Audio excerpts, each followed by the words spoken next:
Hello everyone, welcome back to Feudal Japan. I'm Indie Pride, and this is the second game in a best of 3 series with Tree of Arbor.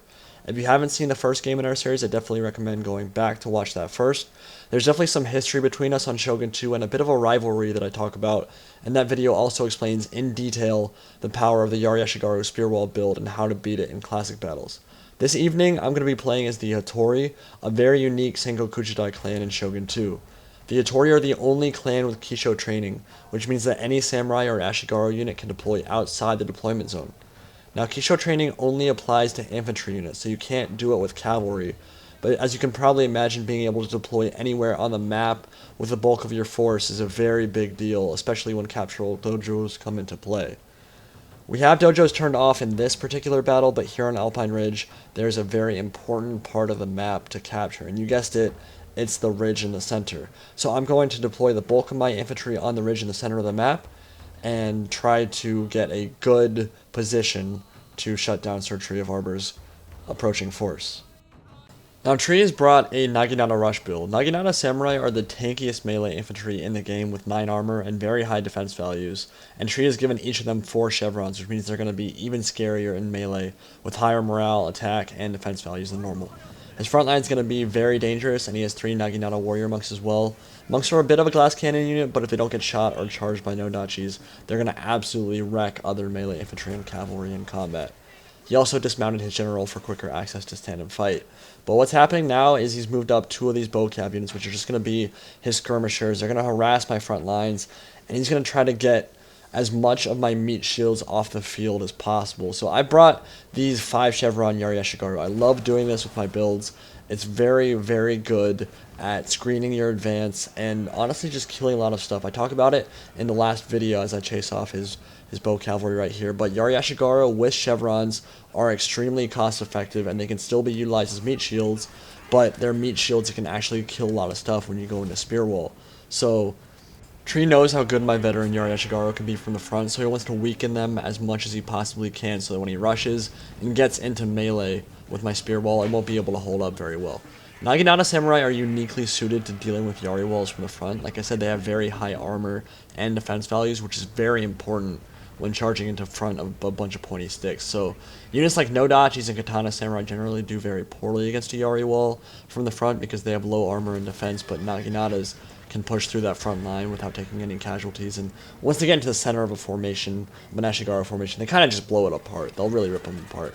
But right now, I finally moved up my bow monks into range of his bow cavalry, and Sir Tree is going to try to do a little bit of skirmishing here, but it's honestly not going to go very well for them. Bow monks are very, very good skirmishers. They're honestly very good skirmishers in general. They have the highest base range of any range unit in the game, not counting fire rockets, or other artillery pieces. They have 175 base range, so they will definitely outrange his bow cavalry, and I'm going to chase them off and do a bunch of damage there as he's trying to skirmish me.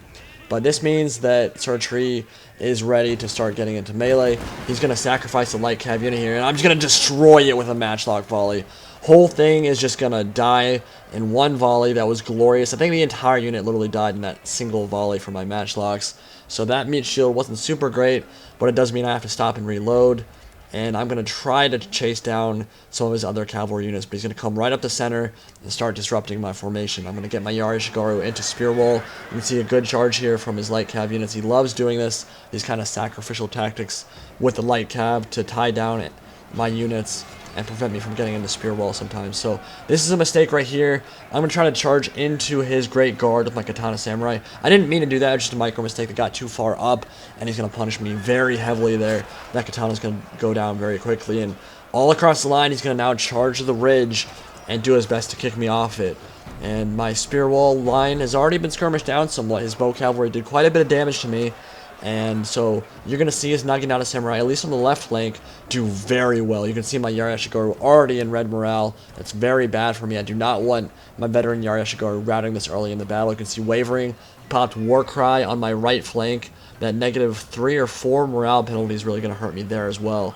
And I'm going to try to get a back charge onto his right flank with a Yari Cav, a good rear charge into the back of his Naginata Samurai. But remember, they're Naginatas, Very high armor, 9 armor value, which means a rear charge isn't going to be fantastic. It's good, but they are very tanky. They're not going to go down super easy to rear charges. And my Matchlock Samurai in the back here is going to try to tie them down, charge into them with some Yari Cav. I'm going to overlap with some of my own cavalry, and a bit of a micro mistake there on one of my cav units, but I'm going to catch up with my Great Guard here, get a rear charge into his cavalry, should be able to clean that up. Want to keep my skirmishers alive, because in endgame, skirmishers on Shogun 2 can be very, very deadly. My cavalry is doing very good, but my infantry line routed in a couple of seconds. It's crumbling right now. Lots of wavering on my line. Lots of units have already routed. Trying to charge in there with my Yari Cavalry and Great Guard. Try to salvage something of my infantry right here, but things are not going particularly well. I've only won the left flank. I did manage to beat them back with some Katana Samurai and those rear charges. So I have won the left flank at this point, but the center and my right flank have almost completely collapsed. Only a few units left in my center, and my right flank is completely gone at this point. So I want to tie down these bow cav, make sure that I can kill them with my cavalry, because if I don't, in a late game situation, bow cav will absolutely eviscerate my guys. Can't let that happen, so I'm going to tie them down, hopefully kill them in melee. You can see a bunch of wavering here. Morale is very wonky in Shogun 2. You're going to see units rout very quickly. Pace of combat is very fast compared to other Total War games like Rome 2, for example. But I'm just trying to salvage whatever I can right now. Bowmonk's trying to pull them out of melee so that I can get my Great Guard in there and tie down those cavalry units. You can see some of my melee units are still alive here. Do have Yari Cav, do have some Great Guard, and a couple of Katana and Yari ashigaru units left on the field. But his rush, his Naginata Samurai rush, worked very well against my front line of Yari ashigaru. It did break a lot of my guys very quickly, and I'm just trying to salvage whatever I can. These two range units, the Matchlock Samurai and the Bow Warrior Monks, could be what turned this battle in my favor. So definitely want to try to keep them alive if I can.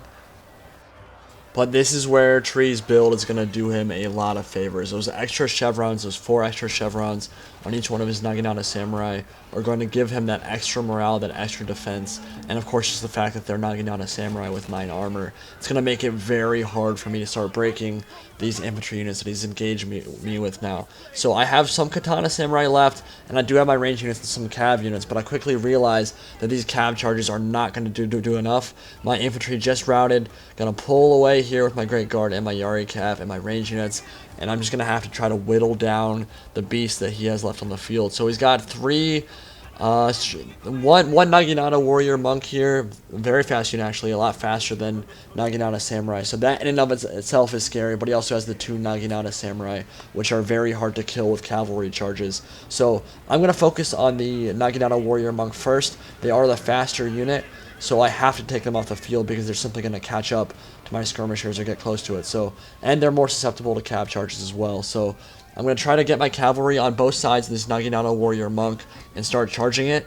But I keep trying to pull my bow monks away, and he keeps trying to catch up to them. So they are in loose formation, kind of. The Naginata Warrior Monks are kind of spread out, which means they are susceptible to cav charges. And they only have 2 armor, I believe. So they will die to cav, but they also have Naginatas, which have a bonus versus large, bonus versus cavalry. So every time I charge in there, I have to pull out immediately, or I'm going to be losing guys. You can see the Naginata Warrior Monks starting to waver now.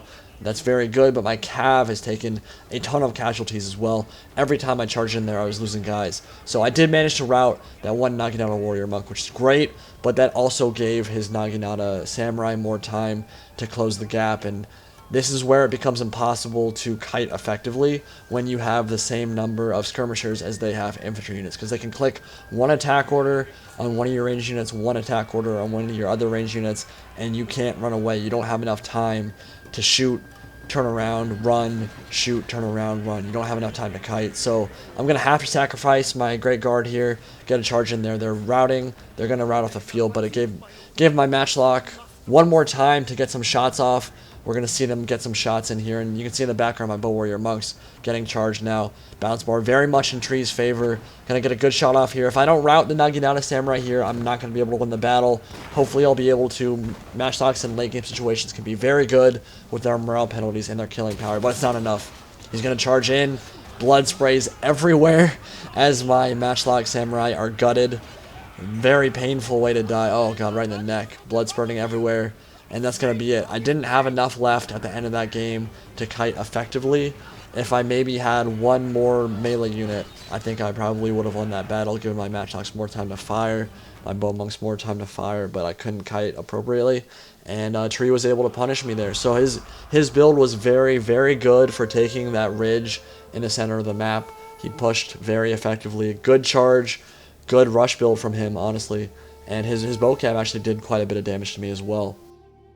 So very good game to Tree of Arbor. He played extremely well in that battle, did a great job pushing me off the ridge and countering my build.